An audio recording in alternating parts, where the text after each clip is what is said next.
நண்பர்களை நீங்கள் பார்த்து கொண்டு இருப்பது உங்கள் கௌசிகா ரிவ்யூ. சரி வாங்க வீடியோக்குள்ள போய் என்ன நடக்க போகுது அப்படின்னு சொல்லிட்டு பாத்தீங்கன்னா, நம்ம விஜய் இருக்கார்ல அப்படியே சும்மா கோளாறு கொடுக்குறாரு ஒரு பக்கம். என்னடா இது கோளாறு மண்டிய கரெக்டாக போலீஸ் ஸ்டேஷன்லேருந்து வெளியே வர்ற வரையும் ஒரு பேச்சு. அது மட்டும் இல்லாமல் கரெக்டாக கோர்ட்லேருந்து வெளியே வரும்போது நீதான் மல்லிய உலகம் நீதான் மல்லியை நான் காப்பாற்றுறேன்னு சொல்லிட்டு வாய்க்கு அப்படியே சும்மா வெண்ணையா வச்ச மாதிரி வெண்ணைய மாதிரி பேசிட்டு இப்போ நடானா நம்ம அக்காவை எதிர்த்து பேசணும்னா டே அக்கா தாண்டா எனக்கு முக்கியம், மற்றதெல்லாம் எனக்கு சும்மாடா அப்படின்னு சொல்லிட்டு நம்ம மல்லியை தூக்கி போடுற மாதிரி அப்படியே சும்மா தூக்கி போடுறாரு. மல்லி பாவங்க உடஞ்சி போயிட்டு அந்த இடத்துல இருந்து கிளம்பிட்டாங்க.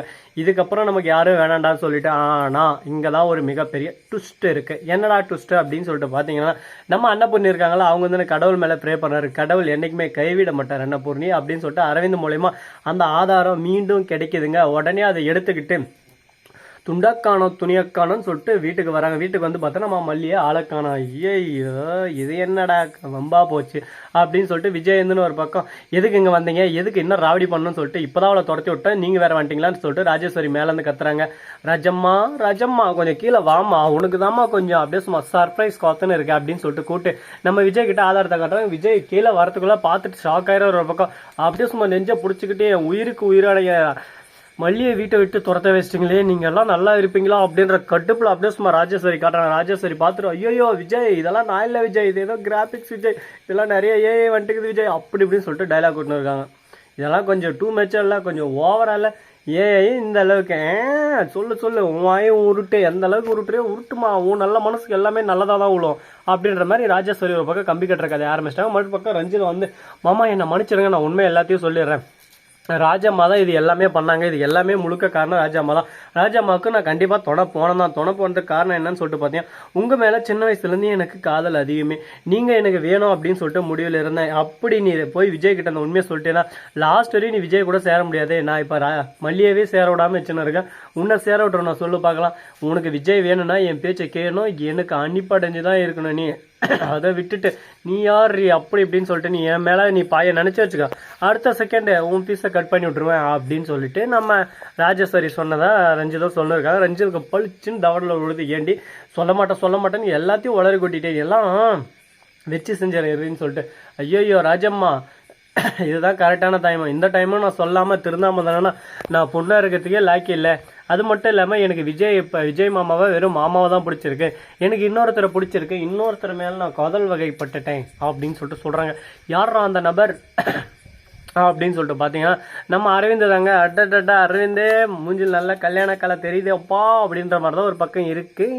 சரி ஆனது ஆச்சு போனதே போச்சு, இப்போ என்ன பண்ணலாம் அப்படின்னு சொல்லிட்டு பார்த்தீங்கன்னா நம்ம ரஞ்சிதக்கும் அரவிந்துக்கும் டும் நடக்க போதுங்க. மறுபக்கம் நம்ம மல்லியை காணோம். சரி மல்லியை ஃபர்ஸ்ட் கண்டுபிடிக்கலாம்னு சொல்லிட்டு ராஜ் ஒரு பக்கம், விஜய் ஒரு பக்கம், அன்னபூர்ணி ஒரு பக்கம் தேடினே இருக்காங்க. தேடி பார்ப்போமா அப்படின்னு சொல்லிட்டு தேடின்னு இருக்காங்க.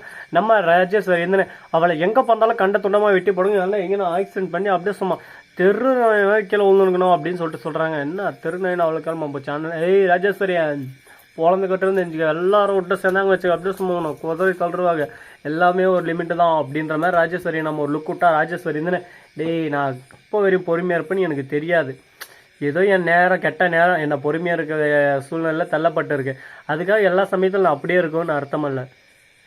பொங்கி இளமை அப்படியே சும்மா ஒருத்தரையும் பொசிக்கிட்டு போயிடுவேன் அப்படின்னு சொல்லிட்டு சொல்லிருக்காங்க. சரிம்மா பொங்கு வருதாங்க போய் சொத்தை கொஞ்சம் செய்யுமா டக்குன்னு வயிறு பசிமா சாப்பிட்டு எல்லாம் அடுத்த வேலையை பார்க்கலாம் அப்படின்ற மாதிரி தான் இருக்குது. உடனே நம்ம மல்லி இதுன்னு கோயிலில் உட்காந்து கதறி அழுந்துருக்காங்க. நம்ம விஜய் போயிட்டு மல்லி ஒரு பக்கம் என்ன மன்னிச்சிரு மல்லி நான் பண்ணதான் தப்பு அப்படி இப்படின்னு சொல்லிட்டு காலில் விழுந்து ஒரு பக்கம் கதற ஆரம்பிக்கிறாரு. இதை பார்க்கும்போது நமக்கு ஒரு பக்கம் ஏன்னா விஜய் உங்களுக்கெல்லாம் புத்தி இருக்கா சொல்லு பார்க்கலாம், ஏதோ அப்போ சொன்னேன் இப்போ பண்ணேன் இப்பயும் திரும்ப அதே பண்ணிருக்கேன் அப்படின்ற மாதிரி தான் ஒரு பக்கம் தோணுது.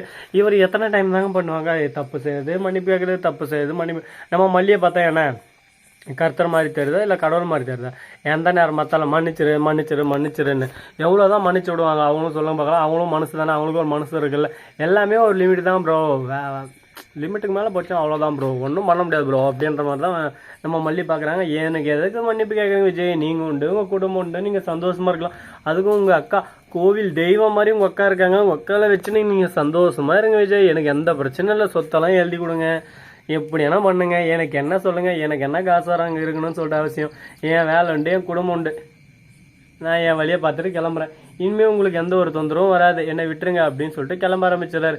இப்போ என்ன பண்ண போறாரு, ஏது பண்ண போறாரு, அடுத்து அவரோட மூவ் என்னவா இருக்க போது, மல்லி திரும்ப வருவாங்களா வரமாட்டாங்களா அப்படின்னு சொல்லிட்டு பலகட்ட கேள்விகளோட தான் நம்ம மல்லி சீரியல் ஒரு பக்கம் அப்படியே சொயின்னு ஓடின்னு போயின்னு இருக்கு. இதுக்கு நடுவில் இன்னும் என்ன பிரச்சனை வரப்போதோ, என்னென்ன ட்விஸ்ட் தரப்போறவங்களோ தெரியல. எல்லாமே தலையெழுத்து கருமை பார்த்து தானே ஆகணும். பார்க்காம இருந்தாலும் ஒரு பக்கம் என்னடா நடந்திருக்கும் எதிரா நடந்திருக்குன்னு சொல்லிட்டு தலையை அப்படியே பிச்சுன்னு வரும். ஒரு பக்கம் ஐயோ நேற்று நான் போட்ட ப்ரோமோ தானே இன்றைக்கே நடக்க போகுது அப்படின்னு சொல்லிட்டு தெரிஞ்ச ஒரு பக்கம் கடுப்பாக தான் இருக்குது. இருந்தாலும் சரி ஓகே, தலையெழுத்து நான் பண்ணுறது பார்த்து பழகி போச்சு, திரும்ப பார்த்துடலாம் அப்படின்னு சொல்லிட்டு திரும்ப மைண்டு பார்க்க தோணும். அந்த மூளை இருக்கே, அந்த மூளை அது ஒரு மென்டலுங்க. அந்த மென்டலுக்கு நம்ம என்னதான் சொன்னாலும் எதான் சொன்னாலும் புரியாது. புரிஞ்சாலும் புரியாத மாதிரியே நடித்து திருப்பியும் புரியாத மாதிரியே பண்ணி திருப்பியும் புரிஞ்ச மாதிரியே ஒரு ஆக்ஷன் பண்ணி திருப்பியும் புரியாத மாதிரியே பண்ணோம். உங்களுக்கு எதனா புரிஞ்சு அந்த மாதிரி தான் அது பண்ணிருக்கோம். அதனால் அதுக்கிட்ட பேசி யூஸே இல்லை. ஸோ நண்பர்களே, இந்த வீடியோ உங்களுக்கு பிடிச்சிருந்தா லைக் பண்ணுங்கள், கமெண்ட் பண்ணுங்கள், ஷேர் பண்ணுங்கள், டிண்டிங் பெல்லை தட்டி விட்டு போங்க. அப்போ தான் நான் போகிற அடுத்தடுத்த வீடியோ உடனுக்குடன் வரும். மிக்க நன்றி. தேங்க்ஸ் ஃபார் வாட்சிங். Tata, see you. நன்றி, வணக்கம், வந்தனம், வருக தருக.